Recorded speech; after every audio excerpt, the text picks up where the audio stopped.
ഇതിൽ സർക്കാർ ചർച്ചയ്ക്ക് വിളിച്ചില്ല എന്നതാണ് ഒരു ആക്ഷേപമായി പറയുന്നത്. ശ്രീ നാസർ ഫൈസി കൊടുത്തായി ലീഗിന് നേതാക്കൾ പറയുന്നുണ്ട് ഇതിന് നിരവധി പരിഹാരമുണ്ട് എന്ന് പറയുമ്പോഴും എന്താണ് ആ പരിഹാരം അല്ലെങ്കിൽ സൊല്യൂഷൻ ലീഗിന് മുന്നോട്ട് വെക്കാനുള്ളത് എന്ന് ഞാൻ പറഞ്ഞു കേട്ടില്ല. അതെന്തുമാകട്ടെ, സമസ്തയ്ക്ക് എന്താണ് ഈ വിഷയത്തിൽ, ഏത് തരത്തിലാണപ്പോൾ ഈ സമയമാറ്റത്തെ പരിഹരിക്കേണ്ടത്? അല്ല, ഒരു സ്കൂൾ സമയമാറ്റം മാത്രമല്ല, വിദ്യാഭ്യാസ മേഖലയിൽ സമൂലമായ ന്യൂനപക്ഷ വിരുദ്ധത, പ്രത്യേകിച്ച് മതവിരുദ്ധത നടന്നുകൊണ്ടിരിക്കുകയാണ്.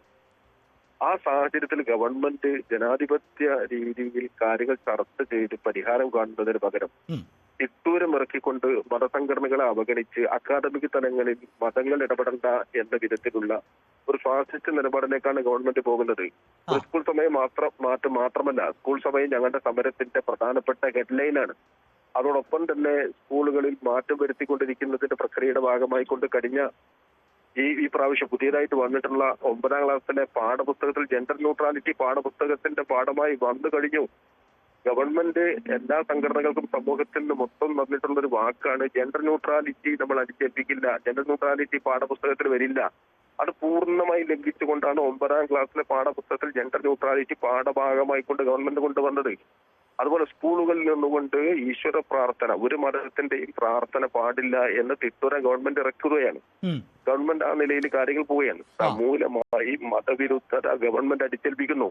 ഈ വിഷയത്തിലൊക്കെ പൂർണ്ണമായി പരിഹാരം കാണുന്നതിന് ഗവൺമെന്റ് ചർച്ചയ്ക്കിരിക്കുന്നതിന് പകരം ഗവൺമെന്റ് സർക്കുലർ ഇറക്കുക, വിജ്ഞാപനം പുറപ്പെടുവിക്കുക, അത് മറ്റുള്ളവർ അംഗീകരിച്ചോളണം എന്ന് പറയുന്ന ഫാസിസ്റ്റ് നിലപാടിനോട് യോജിക്കാൻ കഴിയില്ല. ശരി, ഇവിടെ പക്ഷേ ഇപ്പോൾ പ്രത്യക്ഷമായിട്ടുള്ള വിഷയം സമയക്രമത്തിലെ മാറ്റമാണല്ലോ. താങ്കൾ ഈ പറയുന്നത് പോലെ ഈശ്വര പ്രാർത്ഥനയുമായി ബന്ധപ്പെട്ട വിഷയമൊക്കെ സർക്കാർ ആലോചിക്കുന്നു എന്നുള്ളതാണ്. അത് നടപ്പിലാക്കുന്നില്ല. അത് എല്ലാ വിദ്യാഭ്യാസ സ്ഥാപനങ്ങൾക്കും ബാധകമാകുന്ന തരത്തിലൊന്നും ഇപ്പോൾ അങ്ങനെയൊന്നും ഇറങ്ങിയിട്ടുമില്ല. ഈ സ്കൂൾ സമയമാറ്റക്രമത്തിൽ വളരെ കൃത്യമായി സമസ്തയ്ക്കൊരു നിലപാടുണ്ടോ? അതായത് ഇങ്ങനെയാകണം, ഇതിപ്പോൾ ഹൈക്കോടതിയുടെ വിധി മുന്നിൽ നിൽക്കുകയാണ്. അപ്പോൾ സ്വാഭാവികമായും അധ്യയന ദിനങ്ങൾ ലഭിക്കേണ്ടതുണ്ട്. അത് കോടതി നിർദ്ദേശപ്രകാരം 220 അധ്യയന ദിനങ്ങൾ പോലും ഇല്ലാതെ നമ്മുടെ കുട്ടികൾക്ക് എങ്ങനെ മുന്നോട്ട് പോകാൻ പറ്റുമെന്നുള്ളതാണ് കോടതിയുടെ ചോദ്യം. അപ്പോൾ അതിന് സർക്കാരിന് അത്രയും അധ്യയന ദിനങ്ങൾ കണ്ടെത്തേണ്ടതുണ്ട്.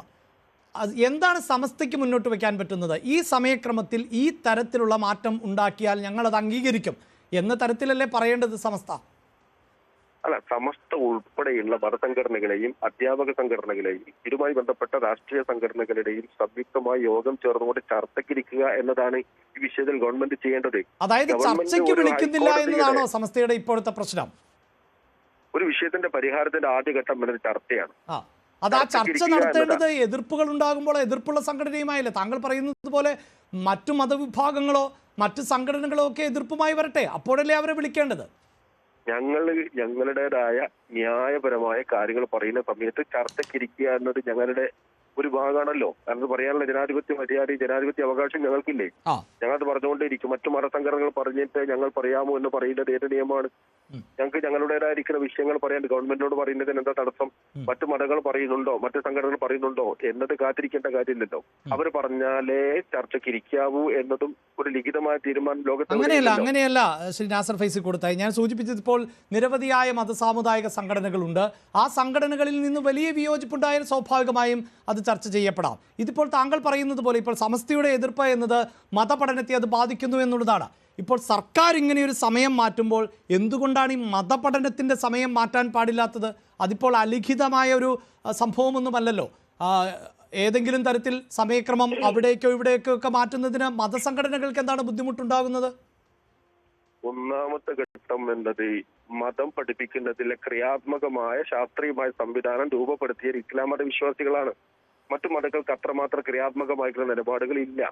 അവർ സൺഡേ ക്ലാസ്സുകളിലൂടെയും അതുപോലെ തന്നെ ഗുരുകുല സംവിധാനത്തിലൂടെയും മതം പഠിപ്പിക്കുന്നു.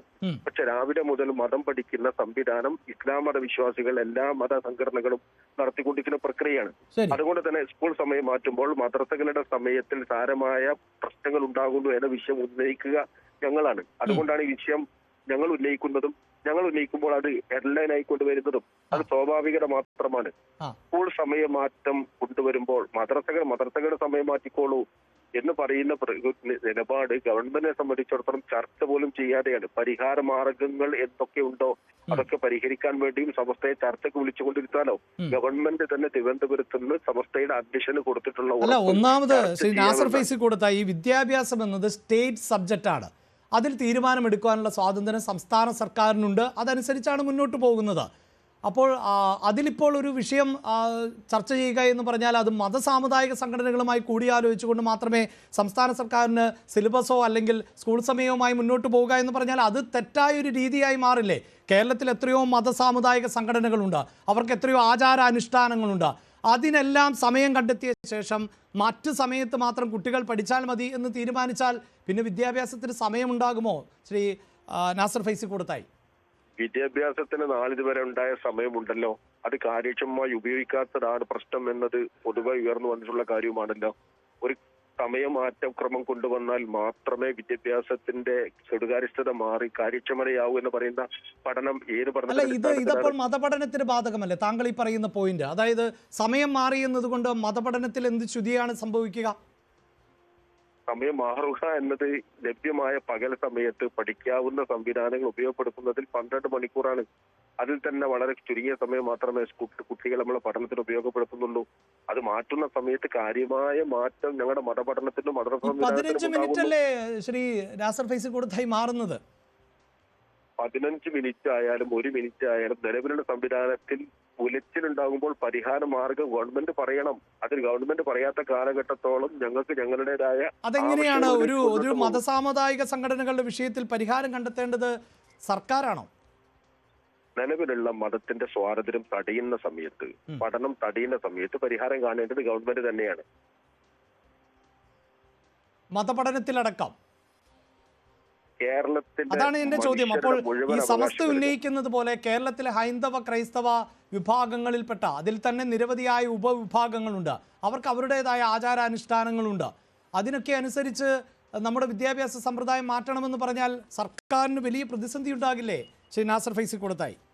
ഞാനത് പറഞ്ഞല്ലോ, മറ്റു മതസംഘടനകളുടെ ആചാരാനുഷ്ഠാനങ്ങളും പഠന രീതികളും വിലയിരുത്തേണ്ടത് അവരാണ്.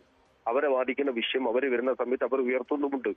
അവർ ഉയർത്തുന്ന സമയത്ത് അവർ മറ്റു മതങ്ങൾ ഹൈന്ദവ സമുദായത്തിനെ ബാധിക്കുന്ന വിഷയം വരുമ്പോൾ ഹൈന്ദവ സമുദായം ആ വിഷയത്തെ കാര്യമായി അവതരിപ്പിക്കുമ്പോൾ നിങ്ങളെ പോലെ അല്ലേ മുസ്ലിം മതവിശ്വാസികൾ എന്ന് അവരോട് ചോദിക്കുന്നത് ശരിയല്ല.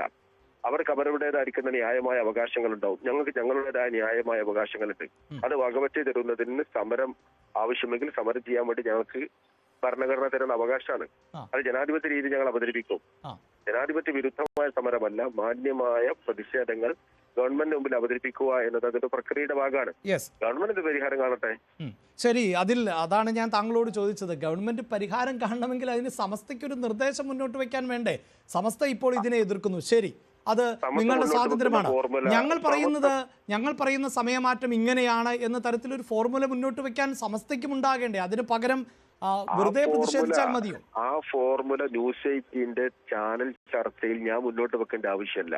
ന്യൂസ് 18 ഇതിന് മീഡിയേറ്ററായി ന്യൂസ് 18 വേണ്ടിയല്ല, പൊതുസമൂഹത്തിന് ബോധ്യപ്പെടാൻ വേണ്ടി പറയാൻ പറ്റുമെങ്കിൽ പറയാനാണ്. അല്ലാതെ ന്യൂസ് 18 അങ്ങനെ ഇതൊന്നും അറിയേണ്ട ആവശ്യം ന്യൂസ് 18 ഇല്ല. അല്ല, ഗവൺമെന്റിന്റെ മുമ്പിൽ വെക്കുന്ന വിഷയം ഗവൺമെന്റ് ചർച്ചയ്ക്ക് വിളിക്കുമ്പോൾ ആ ഫോർമുല ഞങ്ങൾ മുന്നോട്ട് വെക്കും. ഇനി ഞങ്ങൾ ഒരു ഫോർമുല കൊണ്ടുവന്ന് ഗവൺമെന്റിനെ അടിച്ചേൽപ്പിക്കുകയല്ല. ഞങ്ങളും ഗവൺമെന്റുമായി ചർച്ചയ്ക്ക് ഇരിക്കുന്ന സമയത്ത് സ്വാഭാവികമായും ഡിബേറ്റിൽ രൂപപ്പെട്ടു വരുന്ന ഒരു ഫോർമുല ഉണ്ട്. ആ ഫോർമുല ഇന്നതാണെന്ന് പറയാൻ ചർച്ചയ്ക്ക് മുമ്പ് ഇരിക്കുന്ന ഒരു കക്ഷിക്കും പറയാനും കഴിയില്ല. അത് ചർച്ചയുടെ പരിണിതമായ ഒരു പ്രക്രിയയുടെ ഭാഗമാണ്. അത് ചാനൽ ചർച്ച ചോദിച്ചാൽ എനിക്ക് പെട്ടെന്ന് അത് പറയാൻ കഴിയുക? ആ ചോദ്യം തന്നെ പ്രസക്തമല്ലല്ലോ. അല്ല, ഞാൻ നിർദ്ദേശമാണ് ചോദിച്ചത്, അതിനപ്പുറത്ത് സൊല്യൂഷൻ അല്ല. സമസ്തയുടെ നിർദ്ദേശം എന്താണ് മുന്നോട്ട് വെക്കുക എന്നുള്ളതാണ്. ഫോർമുല ആയാലും ഡിബേറ്റിന്റെ പരിണിതിയാണ് അതിന്റെ ഫോർമുല, അതിന്റെ സൊല്യൂഷൻ. ഡിബേറ്റ് നടക്കട്ടെ. ശരി, ഈ നാസർ ഫൈസി കൂടത്തായി ഒരു സംശയം കൂടിയുള്ളത്, ഇതിപ്പോൾ ഈ കേരളത്തിലെ പൊതുവിദ്യാഭ്യാസ മേഖലയെ ആശ്രയിക്കുന്ന കുട്ടികൾക്കാണല്ലോ ഇത് വിഷയമായി വരുന്നത്. നമ്മുടെ നാട്ടിൽ CBSE, NCERT സബ്ജക്റ്റൊക്കെ പഠിക്കുന്ന മുസ്ലിം മതവിഭാഗത്തിൽപ്പെട്ട നിരവധിയായ കുട്ടികളുണ്ട്. അവരുടെയൊക്കെ പലപ്പോഴും ക്ലാസ്സുകൾ ആരംഭിക്കുന്നത് 8 മണിക്കും 8:30-ക്കൊക്കെയാണ്. അപ്പോൾ അങ്ങനെയുള്ളവർക്ക് ഇതൊക്കെ ബാധകമാകാറില്ലേ? അത്തരം സ്വകാര്യ സ്ഥാപനങ്ങളിൽ മതം പഠിപ്പിക്കാൻ ധാരാളം സമയങ്ങളും സിലബസിന്റെ ഭാഗമായി കൂടെ തന്നെ അത്തരം കലാലയങ്ങളിൽ സംവിധാനങ്ങളുണ്ട്. അവിടെ രാവിലെ ഒരുപക്ഷെ 6 മണിക്ക് തന്നെ ക്ലാസ് തുടങ്ങിയാൽ പോലും പരാതിപ്പെടേണ്ട കാര്യമില്ല. കാരണം പല സ്ഥാപനങ്ങളും ഇപ്പൊ മുസ്ലിം മാനേജ്മെന്റ് നിൽക്കുന്ന പല സ്ഥാപനങ്ങളും അവിടെ ബോർഡിംഗ് സംവിധാനത്തോടുകൂടിയാണ് പഠിപ്പിക്കുന്നത്. അവർക്ക് പ്രഭാത വേളയിൽ തന്നെ മതം പഠിക്കാനും ഭൗതിക പഠനം പഠിക്കാനും ഒക്കെ സംവിധാനമുണ്ട്. അത് സിലബസിന്റെ ഭാഗമായി കൊണ്ടുണ്ട്. അപ്പൊ മുസ്ലിം സ്വകാര്യ മാനേജ്മെന്റുകളിൽ രാവിലെ 8:30 ക്ലാസ് തുടങ്ങുന്നുണ്ടല്ലോ എന്ന ന്യായം ഉയർത്തുന്നത് ശരിയല്ല. മദ്രസയിൽ ഇപ്പോൾ നടന്നുകൊണ്ടിരിക്കുന്ന അപ്പോൾ ഈ താങ്കൾ പറഞ്ഞ ഒരു കാര്യം വളരെ പ്രസക്തമല്ലേ ശ്രീ നാസർ ഫൈസി കൊടുത്തായി. താങ്കൾ പറഞ്ഞു മുസ്ലിം മാനേജ്മെന്റ് സംവിധാനത്തിലൂടെ സ്കൂൾ പഠനം നടത്തുന്നവർ ആ സമയം കണ്ടെത്തുകയാണ് പഠനത്തിനോടൊപ്പം. ഇതുപോലെ തന്നെ സമയം കണ്ടെത്തിയാൽ പോരെ? അതായത് ഇപ്പോഴത്തെ സ്കൂൾ സമയം എന്നതിൽ നിന്ന് വ്യത്യസ്തമായൊരു സമയം ഈ മതസാമുദായിക സംഘടനകൾ കണ്ടെത്തിയാൽ പോരെ ഈ വിഷയത്തിലും? 10 മണി മുതൽ 4 മണി വരെ നടക്കുന്ന സ്കൂളുകളിൽ എവിടെയാണ് അതിന് സമയം കണ്ടെത്താൻ കഴിയുക? സ്കൂൾ പഠന സംവിധാനത്തിലും പഠന പീരീഡുകളിലും അല്ലല്ല എന്റെ ചോദ്യം, ഇപ്പോൾ 8 മണിക്ക് ക്ലാസ് ആരംഭിക്കുന്ന ഇസ്ലാം മാനേജ്മെന്റിൽ ഉള്ള മുസ്ലിം മാനേജ്മെന്റിലുള്ള ഒരു സ്ഥാപനം മതപഠനത്തിന് സമയം കണ്ടെത്തുന്നു എന്നാണല്ലോ താങ്കൾ പറഞ്ഞത്. അതുപോലെ തന്നെ സർക്കാർ സ്കൂളിലേക്ക് കുട്ടികൾ പോകുന്നതിന് മുമ്പുള്ള ഒരു സമയം മതപഠനത്തിനായി നിശ്ചയിച്ചാൽ, സമസ്ത ഉൾപ്പെടെ അങ്ങ് നിശ്ചയിച്ചാൽ തീരുന്ന പ്രശ്നമല്ലേ ഇതുള്ളൂ? 8 മണിക്ക് തുടങ്ങുന്ന സ്വകാര്യ മാനേജ്മെന്റുകളുടെ സ്ഥാപനങ്ങളിൽ മതഭൗതിക വിദ്യാഭ്യാസത്തിന്റെ സമന്വയമായതുകൊണ്ട് തന്നെ അവർ പീരീഡുകളും സമയങ്ങളും അവിടെ കണ്ടെത്തുന്നു. അത് സ്കൂൾ പൊതുമേഖലാ സ്ഥാപനങ്ങൾ നടക്കില്ല. പൊതുമേഖലാ സ്ഥാപനങ്ങൾ 10 മണി മുതൽ ക്ലാസ് ആരംഭിച്ച 4 മണി വരെ മറ്റൊരു മതം പഠിക്കാനുള്ള സംവിധാനം സ്കൂൾ സംവിധാനത്തിലില്ല. അത് ഞാൻ ചോദിച്ചത് താങ്കൾക്ക് വ്യക്തമാകാത്തതാണോ എന്നറിയില്ല. അതിന് മുമ്പ് ഇത് സമയം ക്രമീകരിച്ചാൽ പോരെ എന്നാണ് ഞാൻ ആവർത്തിച്ച് ചോദിച്ചത്. സമയ ക്രമീകരണം എന്താ നിങ്ങൾ പറ?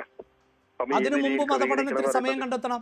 സ്കൂളിൽ സമയം വിദ്യാഭ്യാസം ആരംഭിക്കുന്നതിന് മുമ്പ് ഇവിടെ 6 മണി മുതലാണ് മദ്രസ സംവിധാനം നടക്കുന്നത്. നിങ്ങൾ മദ്രസയുടെ നിലവാരവും മദ്രസയുടെ നിലപാടുകളും അറിയാത്തത് കൊണ്ടാണ് ഈ ചോദ്യം. നിങ്ങളൊരു വേള മദ്രസയുടെ പഠന രീതിയെ സംബന്ധിച്ചുകൊണ്ട് പഠിക്കണം. ഇവിടെ 6:30 മണിക്ക് ക്ലാസ് ആരംഭിക്കുന്നുണ്ട്. 6:30 മുതൽ 7:30 വരെയും ക്ലാസ് നടക്കുന്നവരുണ്ട്. അതുപോലെ തന്നെ 8:30 മുതൽ 10 മണി വരെയും ക്ലാസ് നടക്കുന്നവരുണ്ട്. അപ്പോൾ ഒരു സ്ഥാപനങ്ങളിൽ നടക്കുന്നത് പീരീഡുകളും അതിന്റെ ഷിഫ്റ്റുകളും വെച്ചുകൊണ്ടാണ് നടക്കുന്നത്. അധ്യാപകരെ അതിനാണ് ഉപയോഗപ്പെടുത്തുന്നത്. അതുകൊണ്ട് പല സ്ഥാപനങ്ങൾ നടക്കുന്ന മദ്രസയുടെ വിഷയത്തെ സംബന്ധിച്ച് അറിയേണ്ടത് ഗവൺമെന്റ് ആണ്. ഗവൺമെന്റ് ഞങ്ങളുമായി സംസാരിക്കുന്ന സമയത്ത് ഗവൺമെന്റിന്റെ മുമ്പിൽ ഈ വിഷയത്തെ സംബന്ധിച്ചുകൊണ്ട് ബോധ്യപ്പെടുത്താൻ കഴിയും. നിങ്ങൾ പോലുള്ള ആങ്കർമാരോ അല്ലെങ്കിൽ ചാനൽ ചർച്ചയിൽ വരുന്നവരോ നിങ്ങൾക്ക് മദ്രസ എങ്ങനെയാണ് നടക്കുന്നത് എന്നതിനെ സംബന്ധിച്ചുകൊണ്ട് അറിയില്ല. അറിയാത്തത് കൊണ്ടാണ് ഈ അറിവില്ലായ്മ വീണ്ടും വീണ്ടും ആവർത്തിച്ചുകൊണ്ടിരിക്കുന്നത്. അത് പഠിക്കുക. അത് ഗവൺമെന്റ് ചർച്ചയ്ക്ക് വിളിച്ചാൽ ഞങ്ങൾ അതിന്റെ കൃത്യമായ കാര്യങ്ങൾ പറയും. ഗവൺമെന്റ് എന്നുകൊണ്ട് ഡിബേറ്റ് ചെയ്യുന്നില്ല. അത് വളരെ പ്രസക്തമായ ഒരു ന്യായമല്ലേ ഞങ്ങൾ ഉന്നയിക്കുന്നത്? അല്ല, അതാണ് ഞാൻ താങ്കളോട് ചോദിച്ചത്. ഗവൺമെന്റ് ഡിബേറ്റ് ചെയ്യുമ്പോൾ ചെയ്യുന്നില്ല എന്നതാണോ നിങ്ങളുടെ പ്രധാന വിഷയം എന്നത്? ഞാൻ അതിന്റെ മറുപടി ആവർത്തിച്ചുകൊണ്ടിരിക്കുന്നു. ഞങ്ങളുടെ വിഷയം എന്ന് പറഞ്ഞത് മദ്രസ പഠന സംവിധാനത്തിന്റെ സമയം മാറാൻ പാടില്ല. ഇനി സമയം മാറണം, സ്കൂൾ സമയം മാറണം എന്ന് പറയുന്നത്. ഇനിയിപ്പോൾ സർക്കാർ ഈ നിലപാടുമായിട്ട് തന്നെ ഉറച്ചു നിന്നാൽ എന്താണ് സമസ്തയുടെ അടുത്ത സ്റ്റെപ്പ്? ഗവൺമെന്റ് കൂടെ ഉറച്ചു നിൽക്കുകയാണെങ്കിൽ സമസ്ത അതിന്റെ പ്രതിഷേധവും സമരവുമായിക്കൊണ്ട് മുന്നോട്ട് പോകും. ജനാധിപത്യ രീതിയിൽ മുന്നോട്ട് പോകും. ഞങ്ങൾ സമരം പ്രഖ്യാപിച്ചു കഴിഞ്ഞല്ലോ. കളക്ടറേറ്റ് ധർണയും സെക്രട്ടേറിയറ്റ് മാർച്ചും ഒക്കെ ഞങ്ങൾ പ്രഖ്യാപിച്ചു കഴിഞ്ഞു.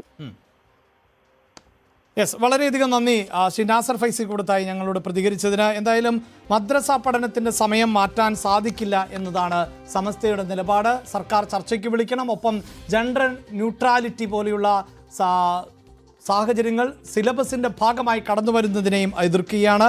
സ്കൂളുകളിലെ ഈശ്വര പ്രാർത്ഥന അടക്കം ഒഴിവാക്കുന്നതിന് വിയോജിപ്പുണ്ട് എന്നുകൂടിയാണ് സമസ്ത പറഞ്ഞു വയ്ക്കുന്നത്. MS അനീഷ് കുമാർ തുടരുന്നുണ്ട്.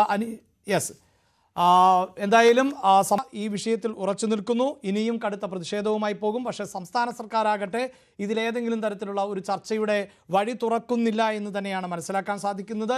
മുസ്ലിം ലീഗ്